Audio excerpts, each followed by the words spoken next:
What triggered France to go all out against China? It's Jinping's New Caledonia push. When the democratic world, led by countries like India, Australia, and the US, started holding China accountable for its belligerence, it seemed that the European Union might prove to be the weakling. There were elements within the Germany led EU that were clearly apologetic towards the People's Republic of China.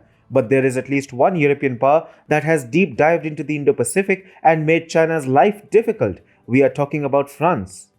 Whether it is the East China Sea or the Indian Ocean region, France is checking Chinese influence all across the Indo-Pacific. But why is France, an Atlantic nation, showing a deep interest in the Indo-Pacific? Actually, Paris does have a significant stake in the region. France has an overseas territory in Oceania and it's called New Caledonia. Macron knows that Xi Jinping wants to snatch this Pacific island from France, and therefore France is befriending China's enemies in the region. The New Caledonia tussle between France and China dates back to 2018. At that time, Macron had visited New Caledonia ahead of the island's first independence referendum, and during the same trip, the French president took a stop in Australia where he pointed out the need for a Paris-Delhi-Canberra axis, while adding that it was absolutely key for the region and our joint objectives in the Indo-Pacific.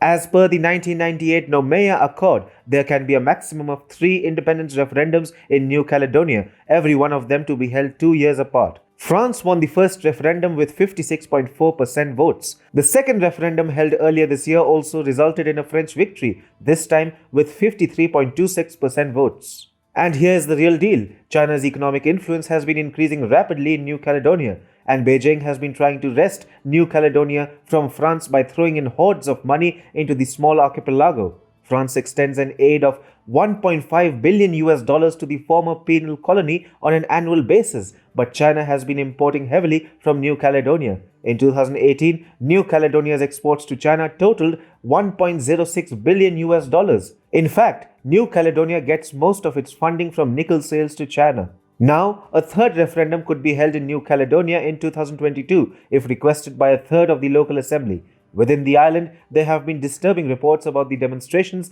and protests over the sale of New Caledonia's Vale nickel plant. As per The Guardian, the debate over the plant's sale has become tightly bound up in the independence debate. Macron realizes the threat that emanates from growing Chinese influence in the overseas territory. China knows that it will have the last shot at wresting French control of the nickel-rich island in 2022, and therefore Xi Jinping will go all out in drumming up the independence sentiment in New Caledonia. It was perhaps partly due to China's New Caledonia push that Macron declared Europe's awakening to the China threat in March 2019. Macron said, "The time of European naivety towards China is over." Macron even warned the European Council. France was an early adopter of the Indo-Pacific concept, and the Macron administration started strategizing for the region in May 2018. Now, as New Caledonia moves closer to a possible third referendum, Macron is stepping up his Indo-Pacific activism. Macron is exploring a lot of common ground for action with Indo-Pacific powers like India, Japan, and Australia in order to poke the paper dragon in the eye. France today has a big influence in the Indo-Pacific. It is selling battle-tested defense equipment like Rafale jets to China's adversaries like India in the region, and also participating in crucial military exercises. Macron is, therefore, eroding the Middle Kingdom's standing in the region. So, the French president is putting China in its place. Xi Jinping tried to poke Macron in New Caledonia, and now Macron is poking Xi Jinping across the length and breadth of the Indo-Pacific. Macron is making China pay for its misadventures in New Caledonia.